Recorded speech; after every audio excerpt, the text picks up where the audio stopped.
mark on the face, and I upset Sonny Liston, and I just turned 22 years old. I must be the greatest. I told the world, I talk to God every day. If God's with the king, no matter, he'll get us the day. I shook up the world. I shook up the world. I shook up the world.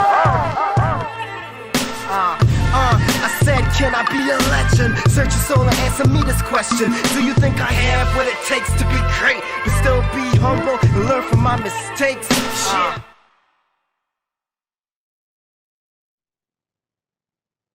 Good night, everyone, and welcome back to your favorite sports show. As always, hashtag This Just In gives you all the live and most important details as the week pertains to sports. And as usual, not only do we break down sports, but we bring your favorite guests, guys who are basically family. At this stage, you don't really need any introduction, but I'll introduce them all the same. You all know my guy, Dwayne Marcus, the G.O.A.T Talk with Marcus. What's going on, Dwayne? I'm hanging in there, man. It doesn't look so. I'm hanging in there. I'm trying. I'm good. I'm good though. It's always a pleasure to be here and talk football with you. So I'm hanging in there. Yeah. And what would week 11 be without our favorite Seahawks and football guy altogether? None other than Steezy A. Smith. Calvin, how are you tonight, man? Man, I'm feeling good. I'm feeling blessed. I apologize if you guys are hearing a little bit of something in the background. I'm working on fixing it as we speak, but as always, I'm happy to be on. You know, I love doing this with you guys, and you know, I can't wait to just break it down. No worries.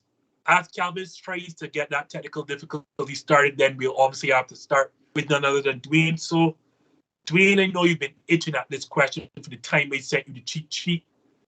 Bills now have lost 2 of their last 3 games, and everyone's chick pick to make the Super Bowl out of the AFC is no longer even leading their own division.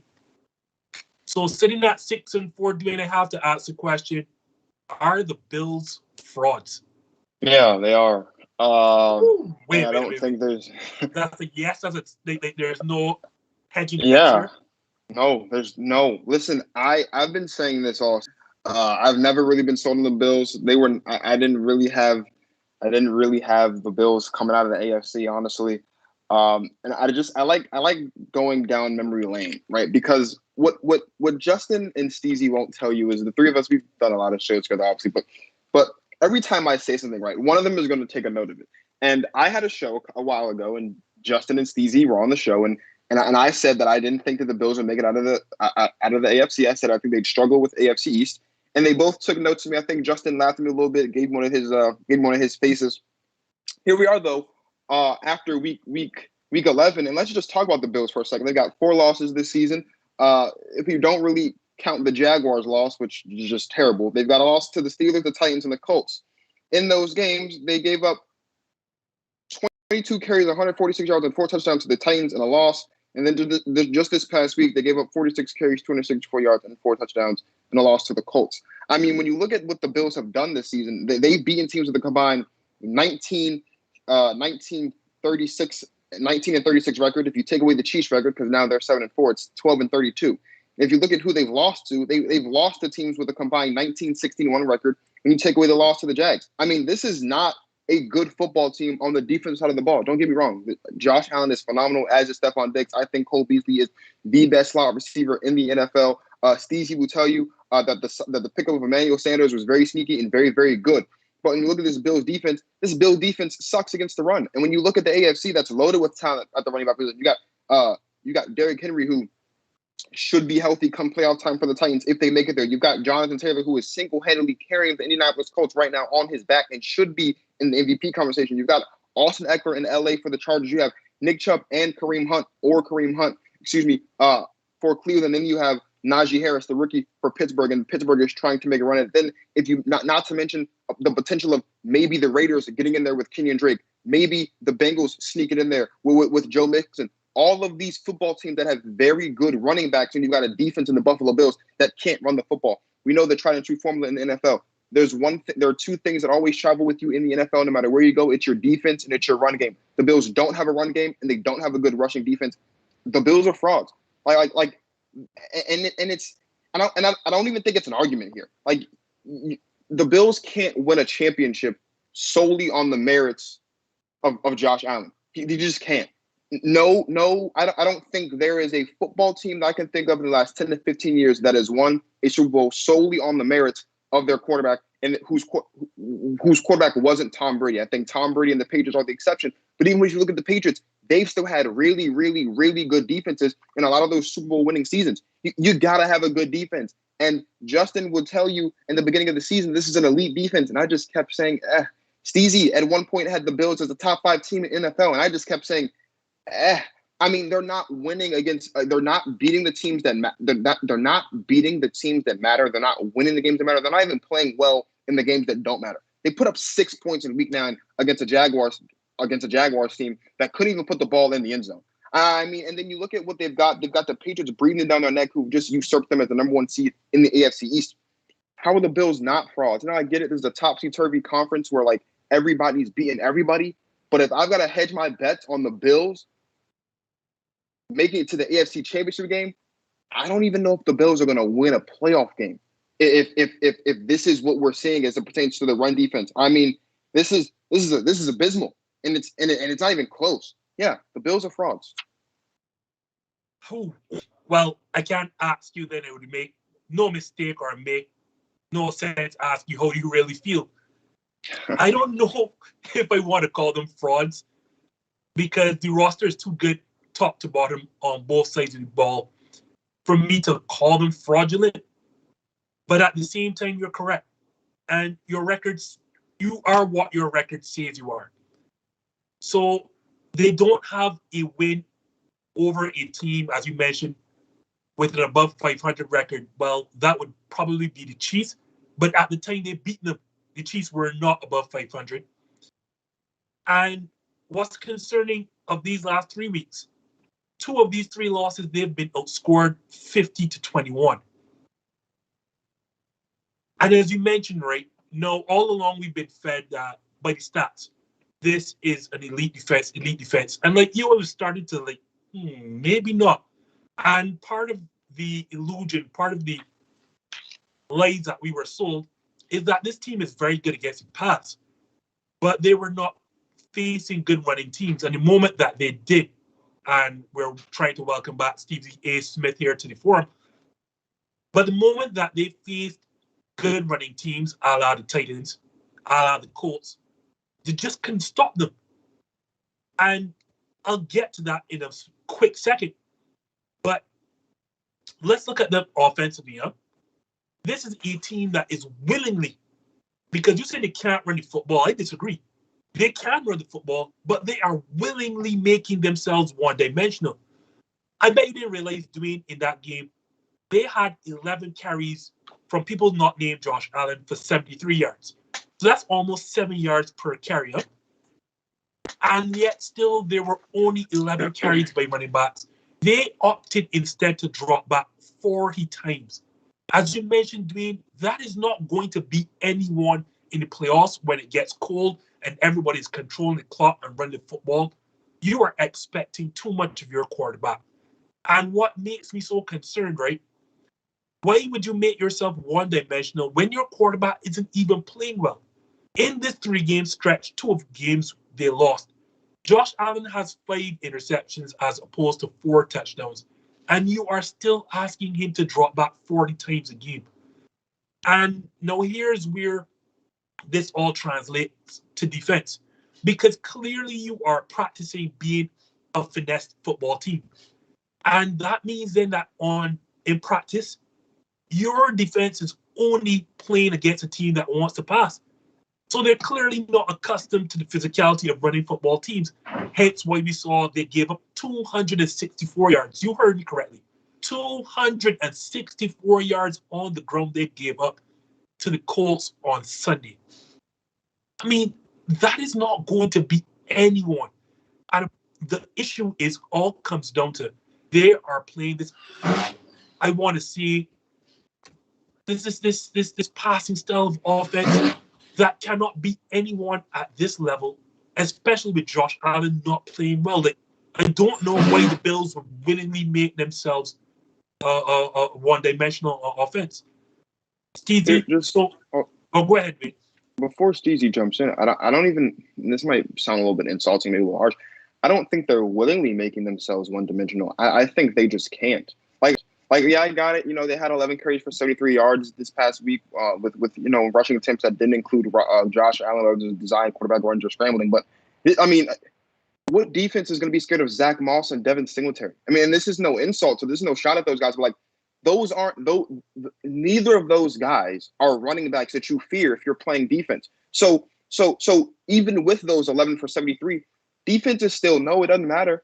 This isn't a football team like the Baltimore Ravens where you've got guys that might not be that prolific in the run, but you still got to worry about it because that's a run first football team, right? This isn't even a football team like the Arizona Cardinals who don't have that prolific of a running back, but because you can get hurt by the run, you got to worry about it. Defenses aren't worried about Zach Moss or Devin Singletary rushing it for 20 plus yards a game. That's just not in the game plan. And even if it wasn't the game plan and you do it, you're not there's no defense that's looking at those two guys and like, yikes, we got to stop these guys primarily. That's not an issue. I think defenses are daring the Bills to run the football because it doesn't matter to them. I don't think it matters. If they're daring you to run the football, it means that they're playing you with light boxes. Then run the football.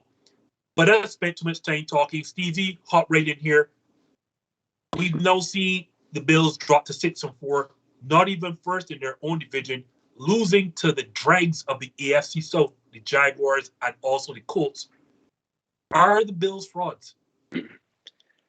I think I've definitely seen enough to look at them and not be believers, or at least be the believer that I once was. But I don't know if that's enough to say that they're complete frauds. We know that this is still a very, very, very well coached football team. I mean, whatever they're going through right now, they'll get over it. And I know there's a lot of mistakes, there's a lot of issues plaguing this football team. I know they're one-dimensional. I know the defense hasn't played nearly as well as it has been. I know Josh Allen hasn't been playing like the $258 million man that he is. I know the running game is still non-existent.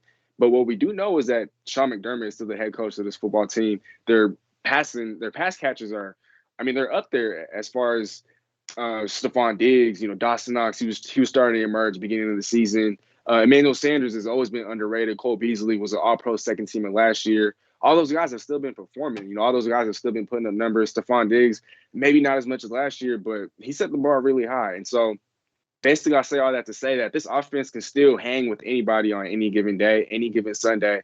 It's their offense that can propel them, can get them past their other mistakes, and get them past their shortcomings. I know, coverage has been a lot different. Teams have been playing them different. They've been daring Josh Allen to do this and do that. But I just feel like with how well coached they are, with the weapons that they have, with the pedigree that they have, with their ability to be able to just pile on, put on the points and kind of use that to make up for the mistakes or for the shortcomings on other ends, I feel like that can help in any given day. It really just depends on the matchups in the playoffs. Let's say they don't play a Titans team or they don't play a Colts team. What if they play like a Chiefs team and it turns into a shootout? Or if they play a Bengals team and whatnot. I think it really just depends on the matchups. And so while I've seen enough to not really be as confident in being Super Bowl contenders, I don't know if I've seen enough to just completely take them out of the race and say, oh, they're frauds. They're not going to go anywhere. They're not going to win their division.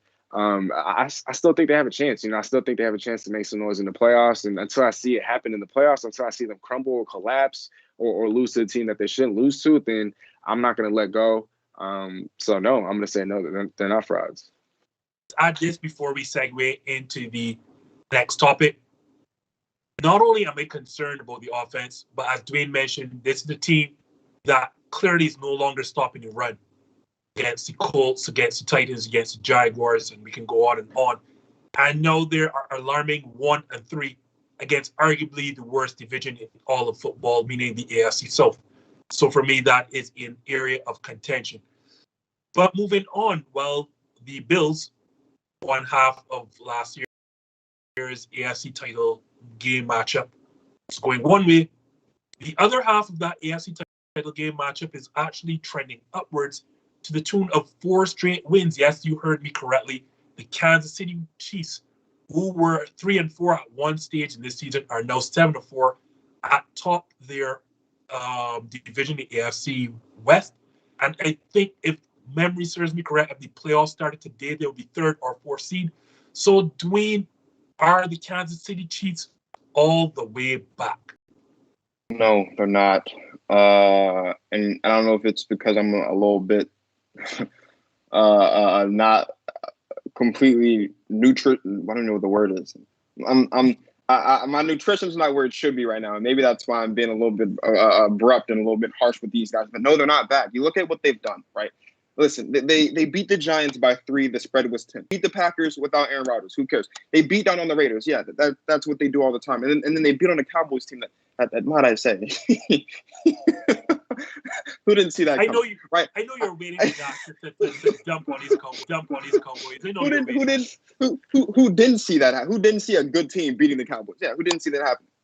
Aren't back. No, the Chiefs aren't back, and the reason why the Chiefs aren't back is because, quite frankly, the Chiefs didn't go anywhere. Now, it's crazy to say that, right? Because they were 3-4, and Pat Mahomes was struggling and all this good stuff. And like, well, what do you mean, Marcus? The Chiefs weren't back? Well, let's talk about it, right? This defense is still as bad as it was a year ago when they were in the Super Bowl, and the year before that when they were in the Super Bowl, and a year before that when they were a pre-snap penalty away from another Super Bowl. Like this defense hasn't gotten better. In fact, Sorensen, whatever his first name is, he might be the worst defensive player I've ever seen in my life. He just sucks. Like he's really, really, really bad at the game of football. Kevin King would beg to differ, but yeah. See, the difference between Kevin King and this guy is at least Kevin King tries, right? Like at least there's some effort. I don't even know if Sorensen is giving up any type of effort. I mean, you see clips of literally him. All you have to do is like do this, and he's just willingly choosing not to. Like he is the primary reason why this defense sucks. This defense only has 2 guys on it. It's Tyrann Mathieu and it's I can't think of his name. Frank Chris Clark. Jones. That's and Chris Jones. So 3. That's really it. Like this defense has sucked for a long, long time. It can't stop a run. It can't stop a code. This defense is the same. Pat Mahomes has been playing the way that Pat Mahomes plays. The difference is the amount of turnover-worthy plays that he had last year or the year before that weren't turnovers. They're just turnovers now. Like there's no real difference. The difference is his efficiency has gone down, but he's doing the same stuff. He's still running around there like a chicken with his head cut off, and then like, oh well, Tyreek's down there somewhere. I'll throw it.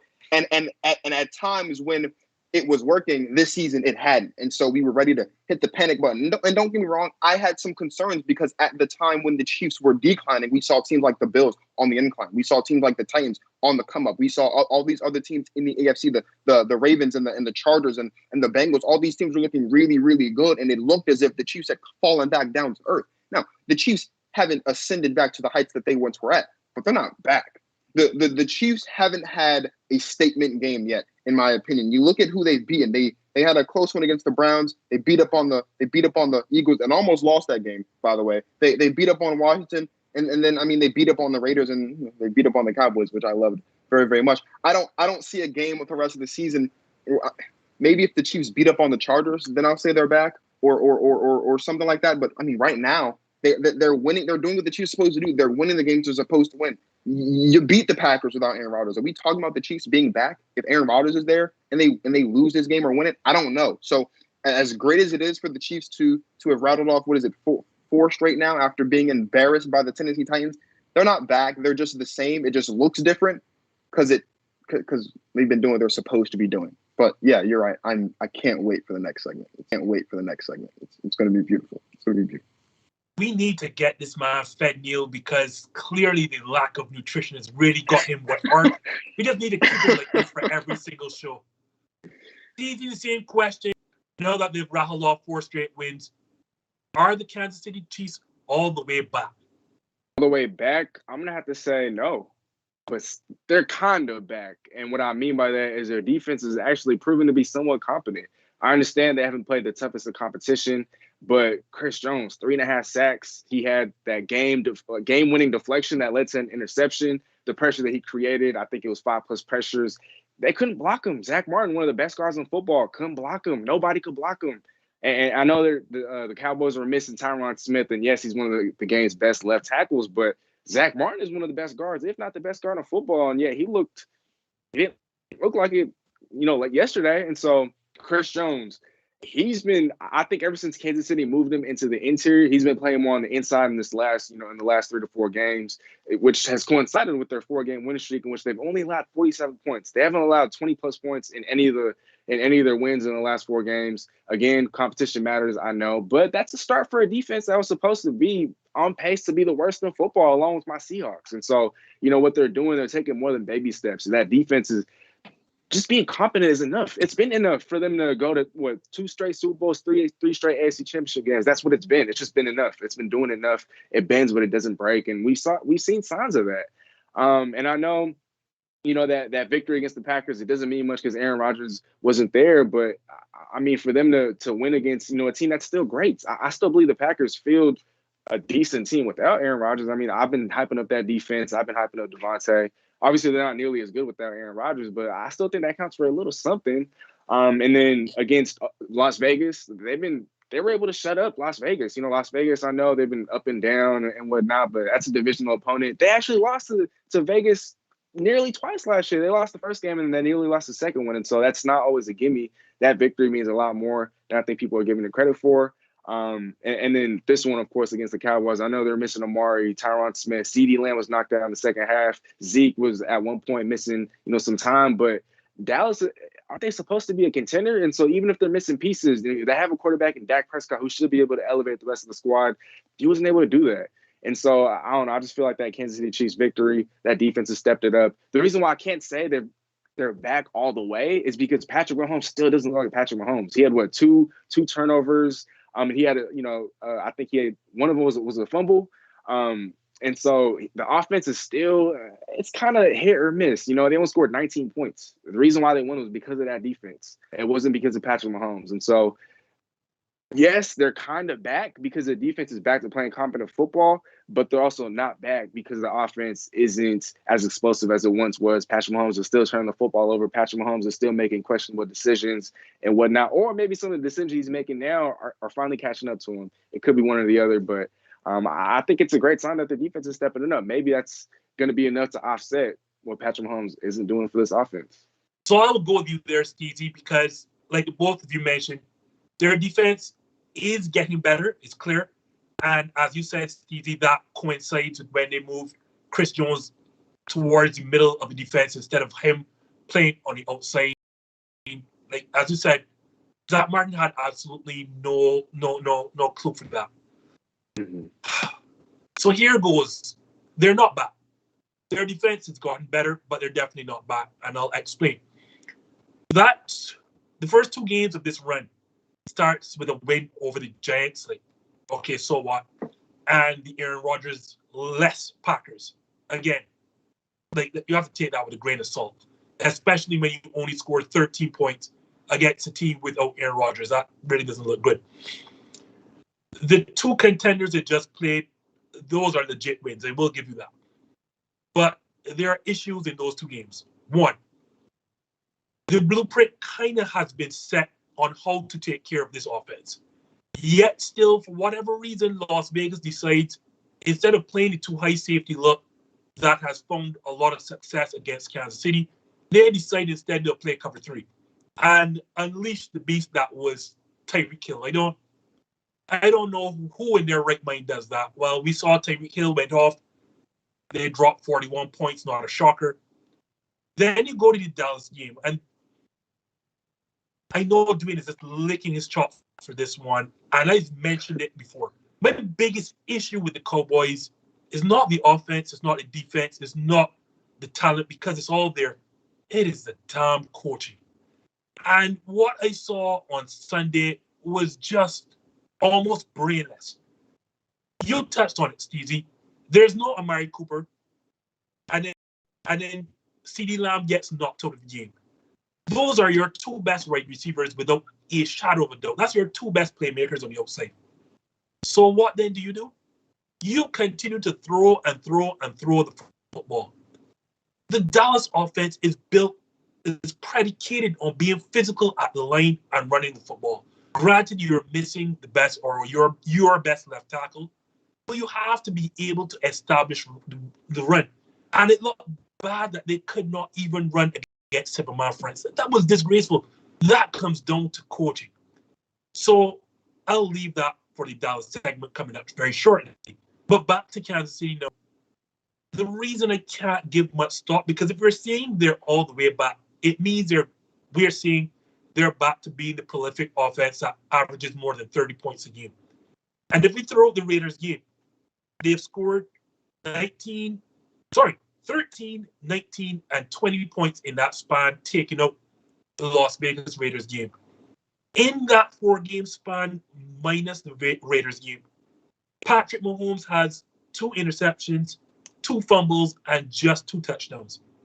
No, this team is not all the way back. I don't even think they're back at all. Teams have figured out how to play this offense, and I honestly look at the competition they face. The Packers without Aaron Rodgers, they are what they are, and just 2 huge coaching blunders. I don't know how the Raiders go into that game, not figuring to put 2 high safety looks at them the entire night. And for the life of me, I still have to give credit to Kansas City for the Dallas win, but that is just bad coaching. And as we segue into that, I'm just going to let Dwayne. I'm just going to throw it to Dwayne right now, straight away. I'm just going to shoot the question, sit back for the next 5 minutes as Dwayne goes on his rant. What does the law say about Dallas? Go right ahead, Dwayne.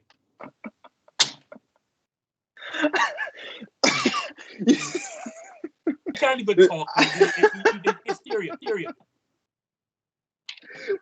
The Dallas? Okay, let me like when Dwayne saw this cheat sheet, he came on his show just for this question. I feel like all of his notes are just this question, and there's nothing else on his computer. No, I had some notes for the Bills, and I got some notes for the Vikings segment too. But okay, I'm gonna preface by saying this, right? I did say last week on Wednesday when Steezy was on the show that the Dallas Cowboys were the best team in the NFC at the time, and I did, and I meant it. I wasn't just saying that just to say it. I meant it. But we're talking about the Cowboys here, people. We're talking about the Dallas Cowboys, and my friends and family don't like when I talk about what they've done over the last 25 years, which is 7 years as long as I've been on the earth, to make them think that they do anything different. So I won't. I'll just talk about what they did this season. They lost a close one to the Tampa Bay Buccaneers. They beat the Chargers in the game they should have lost if it weren't for the Chargers just being undisciplined and beating themselves with penalties. They had to come back from, I think it was like 20-some-odd points to beat the Patriots, and then they just lost to the Kansas City Chiefs. We're talking about the Cowboys here, people. What does this loss say about the Dallas Cowboys? It says that the Dallas Cowboys are exactly who we think they are. There has never been a time, ever, when the Dallas Cowboys have ever been leading the NFC East and a majority of people didn't think in this industry and beyond, didn't think that they didn't have this division. The Cowboys were 7-2 going into this ball game. The Eagles were 4-6. The Washington football team were 4-6. The Giants are 3-6 right now. They're playing tonight. And still, there are people out there that think that the Cowboys can lose this division because the Cowboys have continuously done this thing where they play really, really well and they beat up on the teams that they should beat up on. Like, who cares that you blew the Falcons out by 40? It's the Atlanta Falcons. We're not worried about the Atlanta Falcons being competitive with the Dallas Cowboys. Who gives a damn, right? You listen. Michael Irvin, the 3-time Super Bowl champion, Michael Irvin, that played for the Dallas Cowboys, said at the beginning of the season on First Take, he said that one of the best things about the Dallas Cowboys schedule is they've got these things called measuring sticks. They had a game against the defending champion Tampa Bay Buccaneers, which they lost. They had a game against the Kansas City Chiefs, who've been wavering all season, and they lost. Why would I think that the Dallas Cowboys can make a run at the Super Bowl if they can't be competitive and if they can't win the games that matter, right? You beat up on the Eagles, who gives a damn? You beat up on the Giants and you beat up on the Falcons, like who cares? You got your butt handed to you on a silver platter by the Denver Broncos 2 weeks ago, and we were supposed to forget about that because you beat up on the Falcons. Really? Look, listen, they've got 4 more games left to play within the division. The Eagles have 5 games left to play in the division. Washington has 5 games. Like this division is so up for grabs. And if this were any other football team, right, we wouldn't be talking about the Cowboys. We would be talking about the Packers potentially losing the division if they had 5 games left on their schedule in the NFC North. We wouldn't even be talking about the Chiefs or the Cardinals or any of these other division leaders right now potentially losing the division if they had 5 games left on the schedule. But we can do it with the Cowboys because it's the Cowboys. We move the goalpost so much when we want to talk about the Dallas Cowboys, right? Because when they beat the team they're supposed to beat, it's, oh my God, they're the best team in the league. But then when they lose to teams they shouldn't be losing to, like the Denver Broncos, we're supposed to just ignore it because it's an anomaly. Everyone has a bad week. Yeah, but then you go to Arrowhead in what is probably the most important game on the schedule at this juncture, and you lose. You lose to a quarterback in Patrick Mahomes who turns the ball over twice. You lose to a football team that can't run the ball. Like, you lose with all this talent. Mike McCarthy's only job is to manage the clock. You've got Kellen Moore calling the shots on offense. You've got Dan Quinn calling the shots on defense. The defense by far looked relatively well against the Chiefs. But then you got the offense. And to Justin's point, why are you throwing the football when you don't have Amari Cooper and you lose CeeDee Lamb? Why are you not running the ball with Tony Pollard? Why are you not running the ball with Ezekiel Elliott against a defense that everyone and their mama know can't stop the run? They've never been able to stop the run. Do you think all of a sudden now they're going to be able to stop the run now?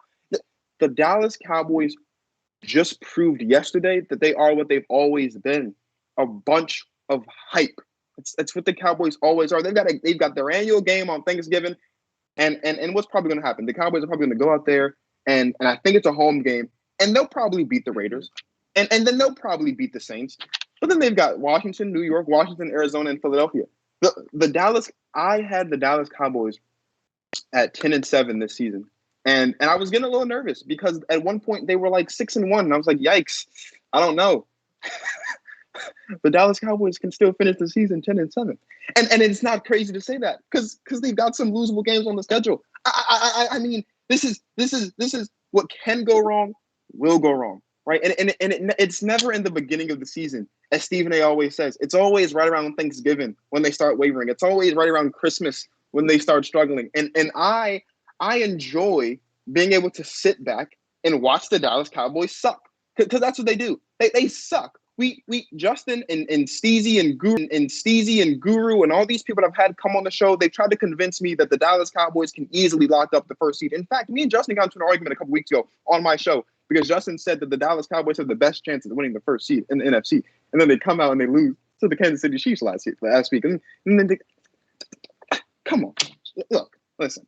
Listen. The road to prosperity in the NFC is a lot easier than it is in the AFC. That's hands down. Unless you're the Dallas Cowboys. They play in the worst division in football, and they're 7-3, and they can still lose the division. Like the Giants, mathematically, the New York Giants, who are 3-6, mathematically still has a shot at winning the NFC East.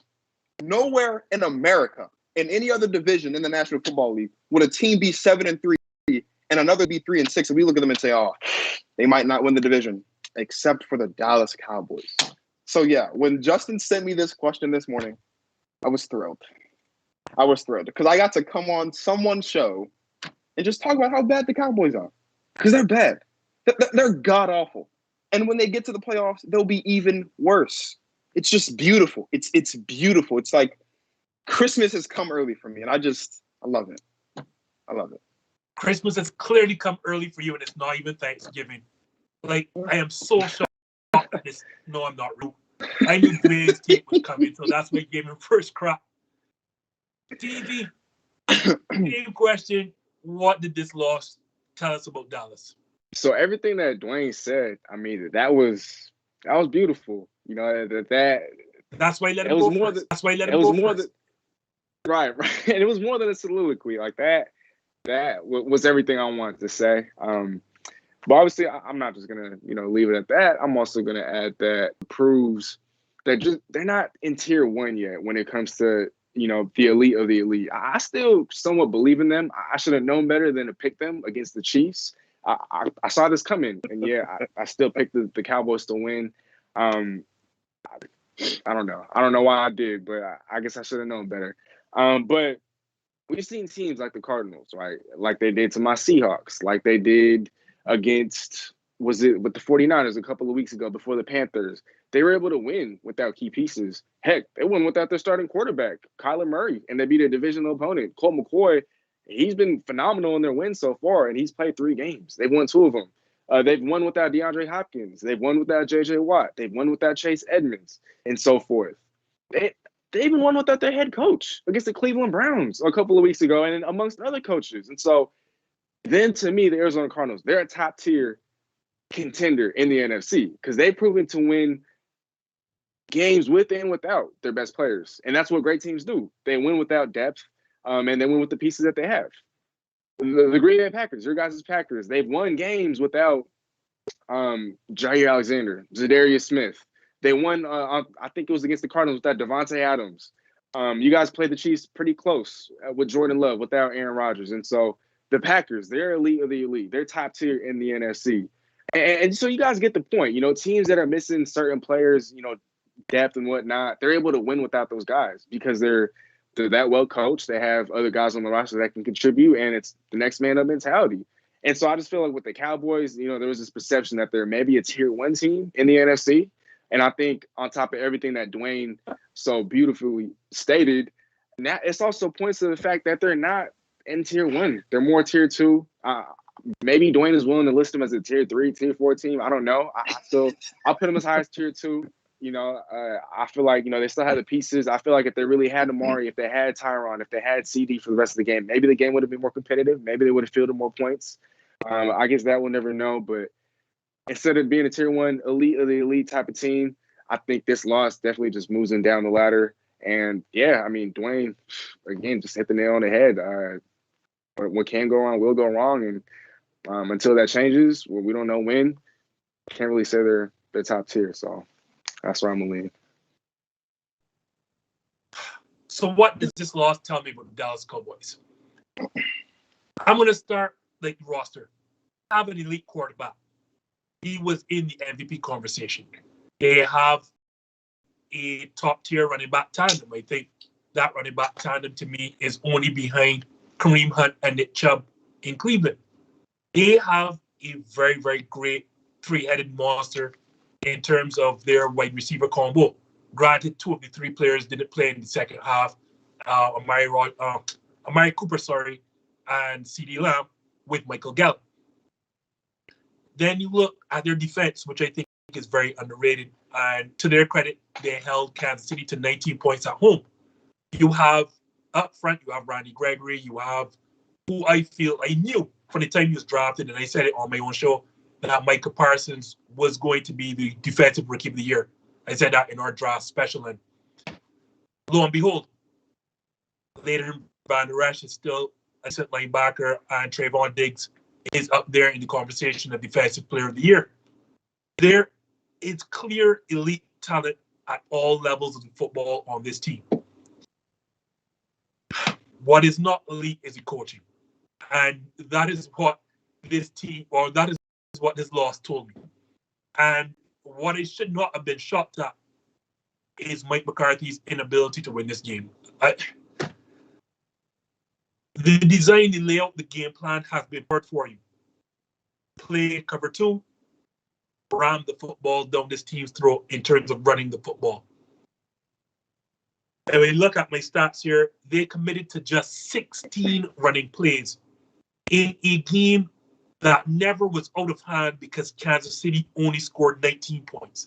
So it is not like they fell behind 3 scores that they had to be throwing the football. Kansas City only scored 19 points. Your defense forced 2 turnovers to keep you in this game, and all 2 by Patrick Mahomes, who I've already spoken about, and that's why I know Kansas City is not bad. And you commit to just 16 runs, although your offense is predicated at the line of scrimmage and running the football hard. This is on Mike McCarthy. And yes, players play and coaches coach. And yes, the MVP candidate, Dak Prescott, did not look good. But he is without his 2 best wideouts. And yes, to Steezy's point, the good teams find ways to win without good players. But this just tells me you don't know what you're doing if your 2 best outside targets are missing in the game and you still decide to throw the ball time and time again. Although you're not getting success, it is sad to see that the Dallas Cowboys finally have a good defense. They finally have a good defensive coordinator. They have every single piece that they need to win a Super Bowl. They have every single piece that tells me this is an elite football club. Every single piece minus the head coach. I know Dwayne wants to hop back in here, so I'll give you the final word. It's hard to use the word elite when you refer to the Dallas Cowboys, right? It's hard to associate the term tier 1 with anything related to the Dallas Cowboys. Okay, this is what I was saying, and I crunched the numbers, right? Let's say the Giants lose tonight to the Buccaneers, which they will. The Giants will be 3.5 games back from first place, which is technically 4.5 because they're already lost to the Cowboys once this season, right? Washington will be 3 games back. Philadelphia is 2.5 back, but again, they've already lost to the Cowboys, so it's really 3.5 back.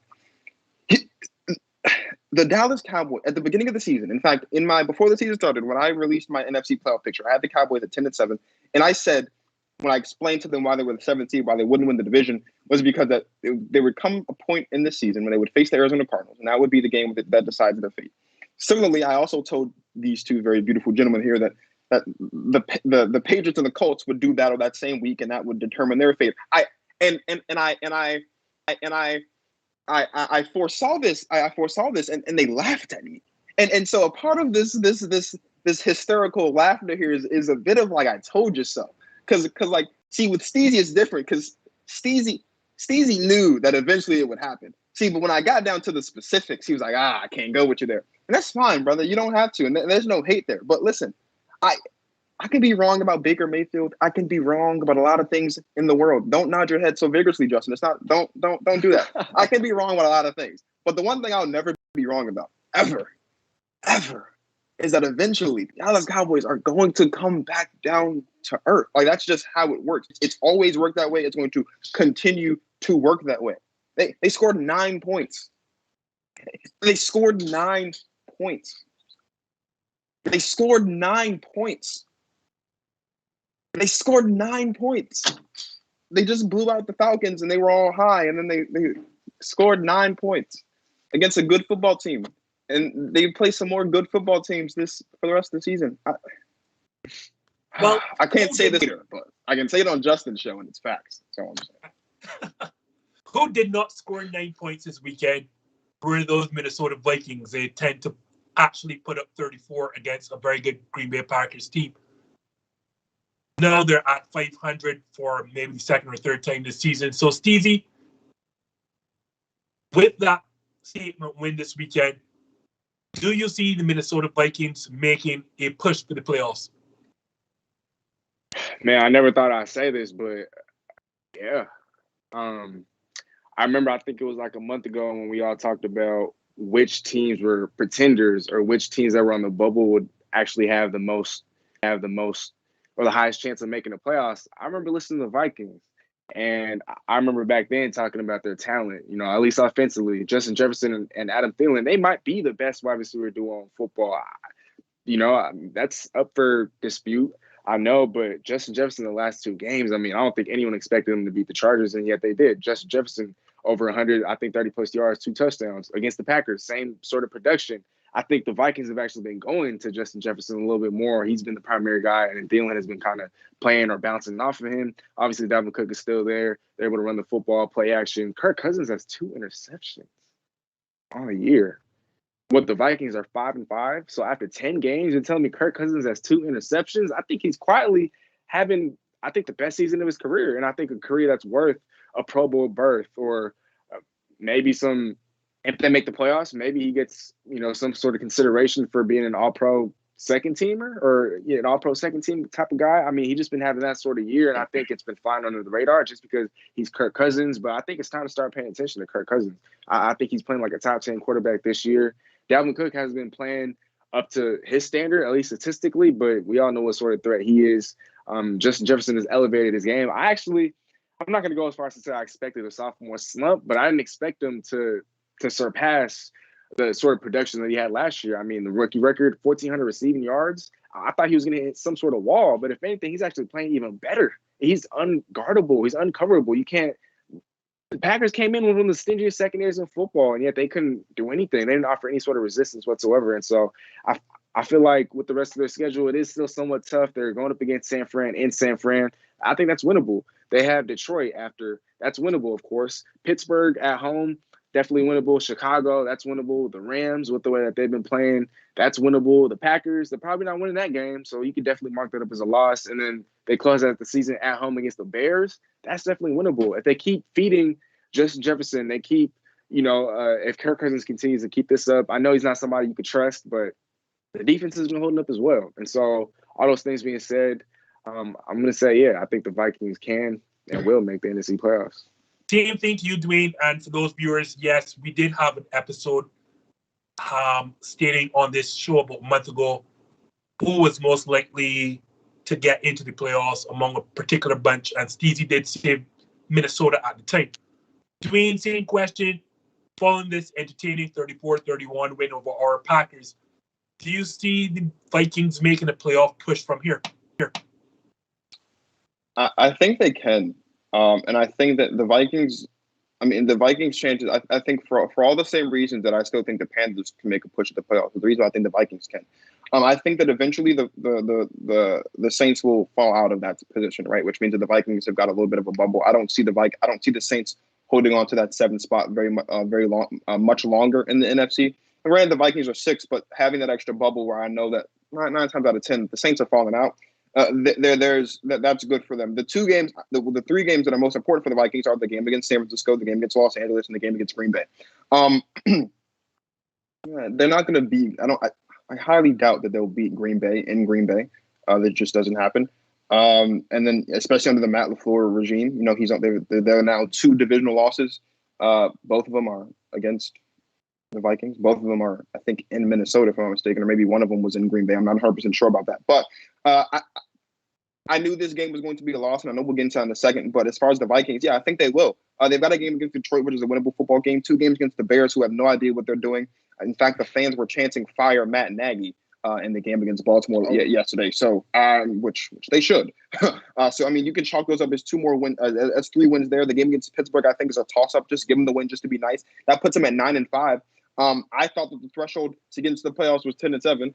But when you're the Dallas Cowboys and you're sitting at 7 games and you might lose the division and you might not even make it to 10 games, maybe the threshold against the playoffs is 9. So, I mean, look at what the Rams have been doing so far. They've been wavering. Matt Stafford has definitely fallen down from his MVP ranks as of late, with 2 really bad really bad primetime performances in a row. He struggled against San Francisco. He struggled against Tennessee, and then there was another game before that I think he struggled in as well, but I can't think of who they played or what that game was on top of my head right now. But, I mean, when you look at also, again, you've got Carolina, who I didn't think would lose to Washington, but they do still have games ahead of them where they could still win. So it won't be easy, but considering what's around them, yeah, the Minnesota Vikings have got a shot to make the playoffs. I mean, I won't go as far as Steezy to say that he's been a top 10 quarterback this season, because although he does have 18 touchdowns with 2 interceptions, you have to remember this is a run-first football team, and so he hasn't been throwing as much as in past seasons, really, since he's been in Minnesota. He really doesn't throw the ball as much as he used to, unless Dalvin Cook isn't there. And, of course, if Dalvin Cook isn't there, this football team isn't winning many games. And so that's what they have to work with. Justin Jefferson has been incredible. I didn't think he would have a slump. I didn't think he'd be producing as well as he's producing, though, this season, much like Steezy said. This is a very talented offense. This is a football team that it pains me to say it because it's kind of against my religion as a Packers fan, but their record doesn't quite show exactly how much talent they have offensively and even defensively. Mike Zimmer, I do think, is still on the hot seat. I don't know. I mean, look, the idea was you get Kirk Cousins and he's your franchise guy and you win a Super Bowl. I don't know why they thought that, because that just wasn't the case. But when you've got a coach like Mike Zimmer, maybe, right? I think the year before Kirk Cousins got there, right, we saw the Minneapolis Miracle with Stephon Diggs, and we kept seeing like glimpses of this football team potentially getting there, like potentially getting over the hump. And they thought that maybe Kirk Cousins was the answer. And while Kirk Cousins hasn't been the answer, Mike Zimmer hasn't really been the answer either. But I say all that to say, the Vikings will probably make the playoffs most likely, because just when you look at what's around them, when you look at the teams that are around them in terms of ahead of them and behind them, they probably won't catch up to the Vikings. I mean, they won't catch up to the Rams, but they can definitely keep their distance, particularly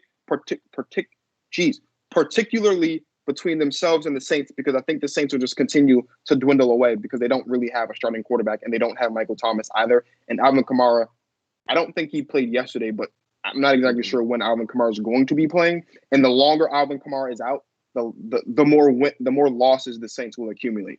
And we saw that this past week against the Eagles. So it might get dicey because, again, you've got the NFC East that can make things tough because they all play each other the last 5 weeks of the season. You've got Carolina and San Francisco. But, yeah, the Vikings will be fine. They'll make the playoffs.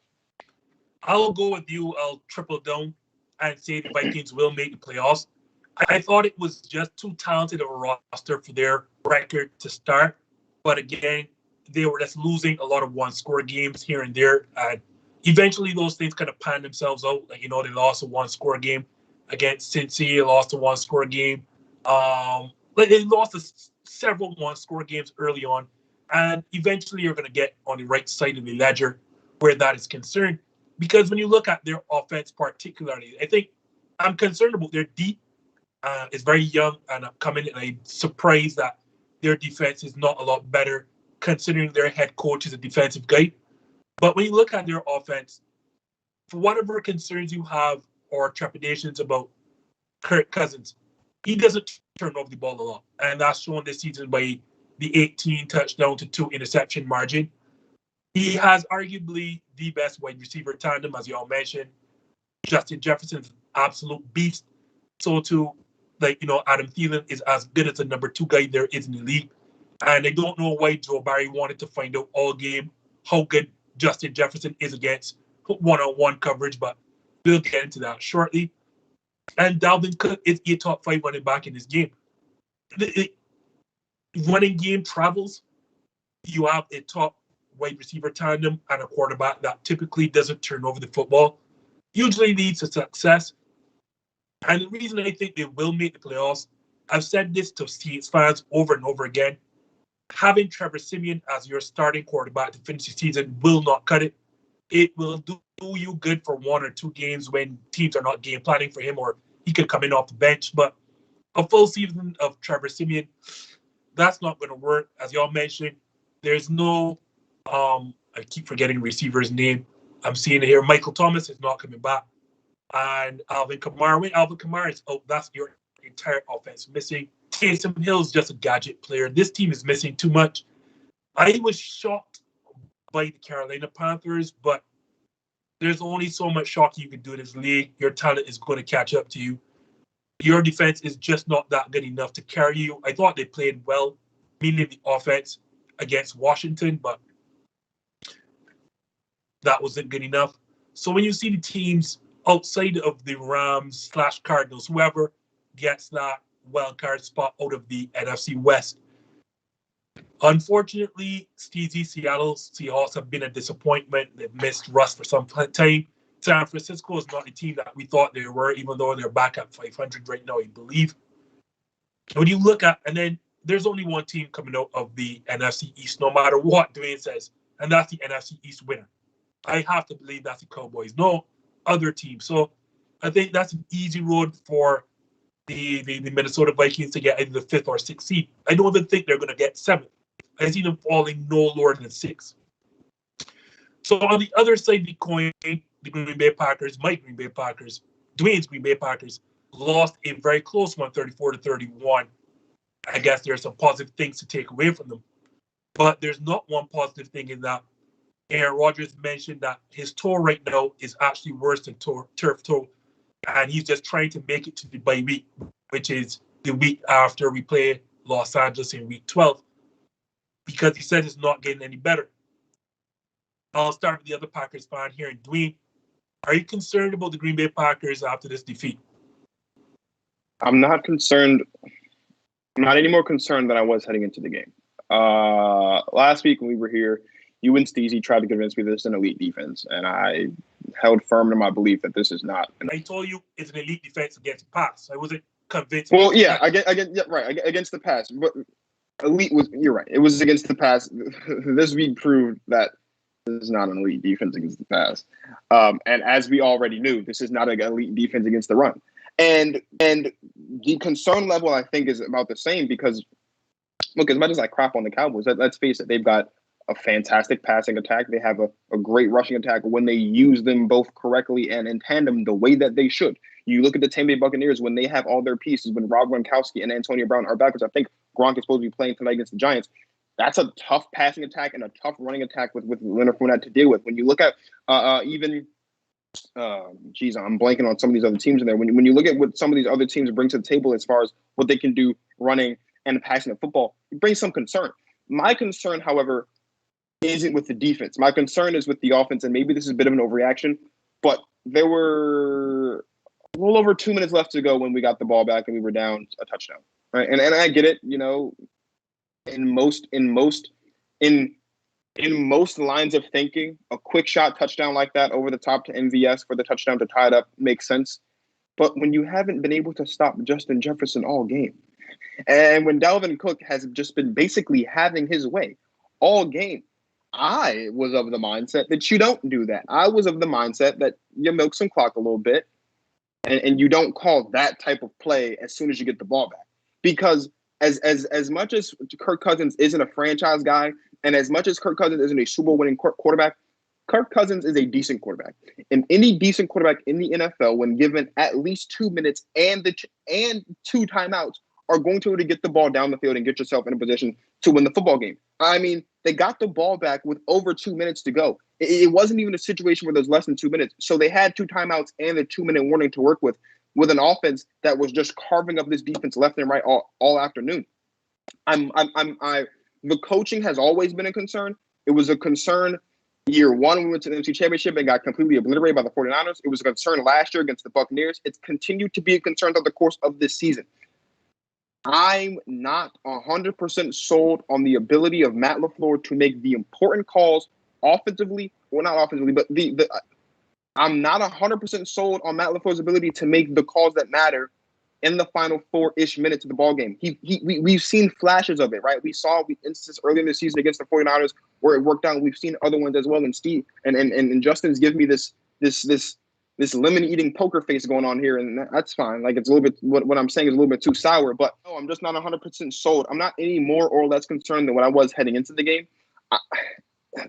I think the thing that's going to raise my concern is what happens with Aaron Rodgers and his toe, right? This is a game that we got coming up against Los Angeles Rams, and as shaky as they've been recently, Matt Stafford always plays the Packers hard, and he is still Matthew Stafford. That's still a good football team. So my only concern really is just whatever happens with Aaron Rodgers' toe, because what I know for sure is if this toe is a serious thing and we have to rely on Jordan Love for the rest of the season, we can kiss any hopes of a playoff win or a trip to the Super Bowl for that matter out the window. I'm not sure. Are you guys hearing me? My screen is kind of frozen. You're hearing me, right? Yeah, we can hear you. Yeah. All right. Well, it seems my screen may be frozen. But same question to you, Steezy. Are you concerned with the Packers, or what level of concern should we have? I'm not concerned at all. I mean, I think Dwayne is right again, once again on the money. If there's anything to be concerned about, it is going to be about Aaron Rodgers' toe. But because we don't know too much about it, other than the fact that it's been hampering him, other than the fact that it's a lot more painful than a turf toe, I can't really sit here and say that, oh, I'm worried about the injury. Let's wait until after the bye, and if he's still not healed by then, if he's not 100% or if it's affecting his performance, then I'll be more worried. I'm not as worried about the defense. This is the first game of the season in which your guys' defense just completely imploded, in which your guys' defense just completely got, they played bad. It was really the first time. And look, again, I know I say this a lot, but you guys still didn't have your best cover corner. You still didn't have your best pass rusher. You still, we're missing pieces. And it just happened to be your guys' first bad game of the season, at least defensively. And so once those guys come back, I expect the defense to kind of kick it back into high gear. I know the loss of Elton Jenkins to a torn ACL, if I read that correctly, that is going to hurt. But it does come at a time in which David Bakhtiari should be coming back anytime now. I thought he was going to come back against the Vikings, but unfortunately, if I'm correct, he didn't play, right?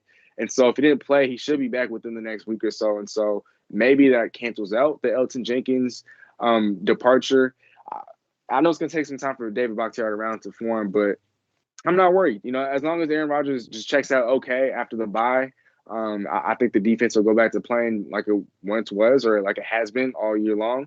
And I think that the only real concern, like I've talked about before, is, Dwayne, again, with Matt LaFleur, it's whether or not he's going to make this decision or that decision, or how he's going to approach fourth down, or is he going to be aggressive? Is he going to be, conservative? Is he going to put the ball in the hands of his, superstar MVP quarterback? Is he going to mismanage this? Is he going to fail to call a timeout here? That's the biggest question for me. That's the biggest concern. But even then, it's mild. I'm going to wait until the playoffs to really, I guess, judge whether or not this team should be concerning. But I'm not concerned. I think you guys are good. So, as y'all said, in regards to the actual game itself, I hate to say this as a Packers fan, but one of my closest friends messaged me because he's a bettor and asked me about covering the spread and etc. And I told him, quite frankly, ignore the spread because the Packers are not going to win this game. And he refused. Told him, Packers are not going to win this game. Please ignore the spread. And he kept saying Aaron's going to cover it. I said, nope. Which was 1.5, by the way. And I told him the reason why. And I mean, we didn't lose because of what I thought. Because I thought we were going to lose the game. Simply been playing this too high safety shell and against teams who cannot run the football. And I know Minnesota runs the football extremely well with Dalvin Cook. Oddly enough, we kind of bottled up Dalvin Cook until the fourth. And it was Justin Jefferson that went off. So I don't know. I haven't got a chance to look through the all-22 to see what we did differently. But after the first half, you would think Joe Barry would make the adjustment and not leave Justin Jefferson on an island with these corners. I mean, I know I saw some plays. There was one in particular, a touchdown, where he put Justin Jefferson in the backfield, which always makes it hard for a corner to be able to pick him up in that situation. That you can't bump in on the line there and et cetera, et cetera. But the last touchdown that he scored in terms of that long bomb, like that's on Joe Barry because like you got to come up that look and realize you've got to find a way to put bodies on Justin Jefferson. So us losing that game in Minnesota did not come as much as a surprise. I thought our offense started slowly, and I think a lot of that had to do with Aaron Rodgers not practicing for basically the last 2 weeks, partly COVID, the other with that toe. I still think we win the division. I think we get as low, probably the lowest as a 2 seed. My concern is when we get to the playoffs, and I'll explain why. These injuries are just too much. At some point, the team just can't continue to handle this. Aaron Rodgers' toe, we don't know how serious it is, but clearly it is serious enough for him to say it is worse than turf toe. Then, as y'all mentioned, Elton Jenkins is gone. And this is a line that has to play against the Rams' vaunted front four already without Elton Jenkins. Our rookie center, no one knows when he's coming back. David Bakhtiari will not be playing in that game. So, like, that is a lot to deal with when you have to block Von Miller, you have to block, obviously, Aaron Donald, and then Leonard Floyd. You're asking that line to do a lot. But to get back to the injuries, we've lost Elton Jenkins for the year. We don't know when Josh Myers is coming back. I'm a betting man, or if I were a betting man, I'd tell you Zadarius Smith is probably never putting back on another Green Bay Packers uniform. Jair Alexander, again, if I'm a betting man, I don't think he returns this season. Robert Tonyan is done. Whitney Merciless is done.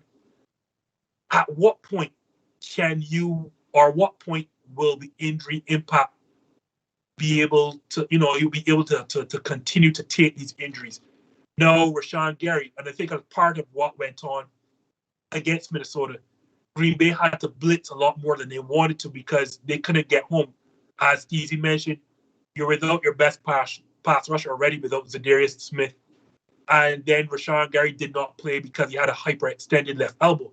So I think to get after Kirk Cousins, they had to send a lot more blitzes, hence leaving Justin Jefferson on an island. Again, as I said, and you're missing these players I'm mentioning. These are not just everyday players. Zadarius Smith and Jair Alexander are all pro players. Robert Tonyan led the league last year in touchdowns by a tight end with 10. Whitney Merciless, yes, pick up off the street. But the moment he was starting to make an impact, then he's gone. Elton Jenkins was a Pro Bowl left guard and then was shining just as good at that left tackle position. No, he's done for the season. Who knows when David Bakhtiari comes back? The reports on Josh Myers, no one knows what's going on.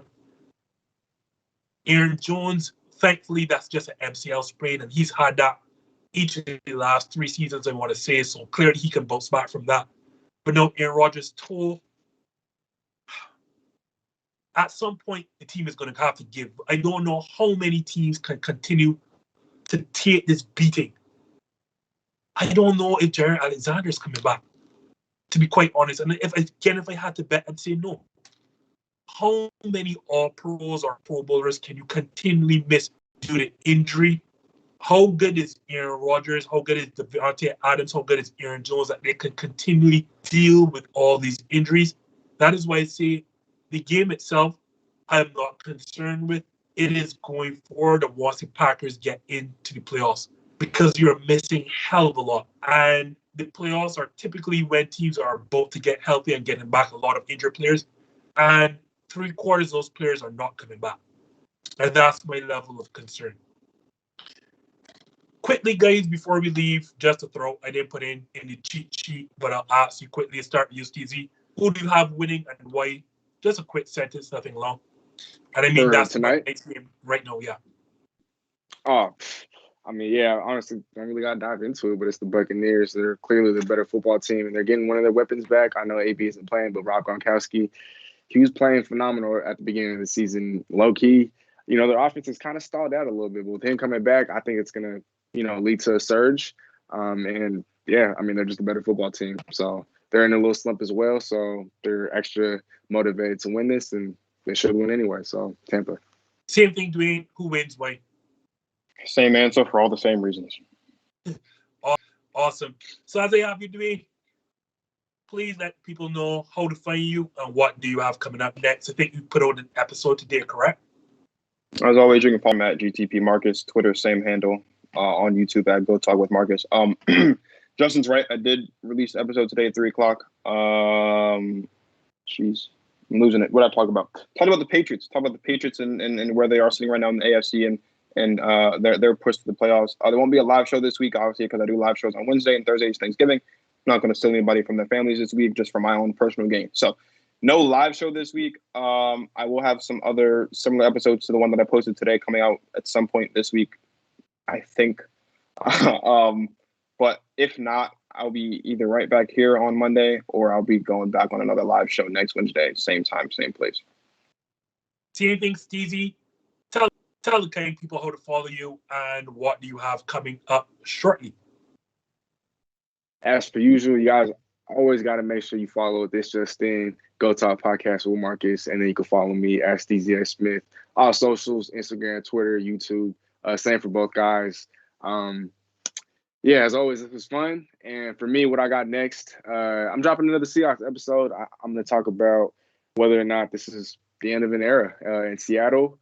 And I'm hoping to do a little episode on Stephen Curry and the Golden State Warriors. I mean, my gosh, I kind of want to get back into, dropping some NBA stuff. And I do got some stuff cooking for y'all as well. I've been talking about the live streams and whatnot. As you guys saw at the beginning of the show, I had some technical difficulties. That's kind of what I've been dealing with as I'm, trying to work towards finally, having a live stream. And, Dwayne, I have a little something cooked up for y'all. So just definitely stay tuned. And, yeah, as always, every single Monday, 4:00 Pacific time. So that means 7:00 Eastern time, and then the time zone over there. Every single Monday, tune in for the latest in the NFL world. This Just In. Yeah. Appreciate that. Indeed, correct. Every Monday, live on YouTube, 7:00 Eastern, 6:00 Central, 4 Pacific. We are here with the best of the NFL. As we approach Christmas, we will be dropping NBA content, as Steezy said.